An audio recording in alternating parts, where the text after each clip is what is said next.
îles dans le sud-ouest du Guyana que sont évoqués les immenses défis que doivent relever les peuples liés aux aires protégées du plateau des Guyanes. La transmission du patrimoine culturel vivant est l'un des plus importants d'entre eux.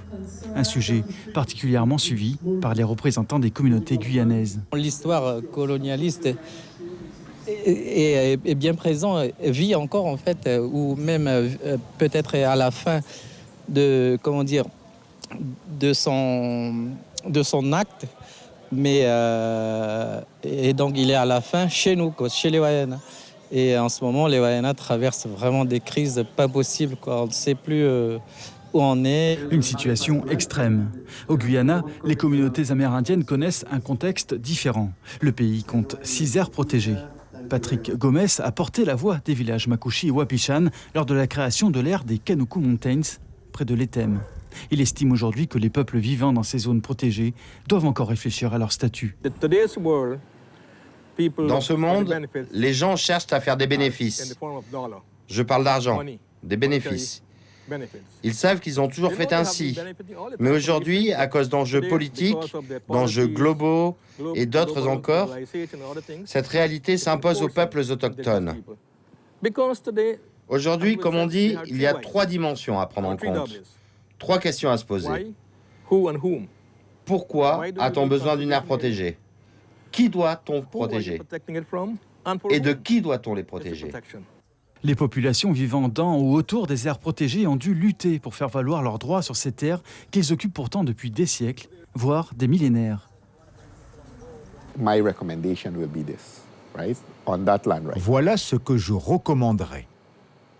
Avant qu'une aire protégée soit établie, toutes les terres identifiables devraient être légalement garanties aux communautés et villages qui les occupent. Ils devraient recevoir un titre de propriété. Le Guyana a été très bon en ce qui concerne la reconnaissance des droits des peuples autochtones, l'usage des savoirs traditionnels. Il y a une assez bonne articulation avec ce que les gens attendent. Mais en ce qui concerne la mise en œuvre sur le terrain, on ne peut pas en dire autant. Pour prendre en compte cette réalité, les délégations des 3 pays traversent les savanes que dominent les montagnes Kanuku. Le village Napi abrite 3 communautés Makushi à 1 heure de piste de l'Éthème. La localité compte 1700 habitants. Elle est réputée pour son artisanat en résine de balata. Ce qui préoccupe aujourd'hui le chef coutumier de Napi, c'est la perte progressive de la langue Makushi, notamment auprès des plus jeunes. En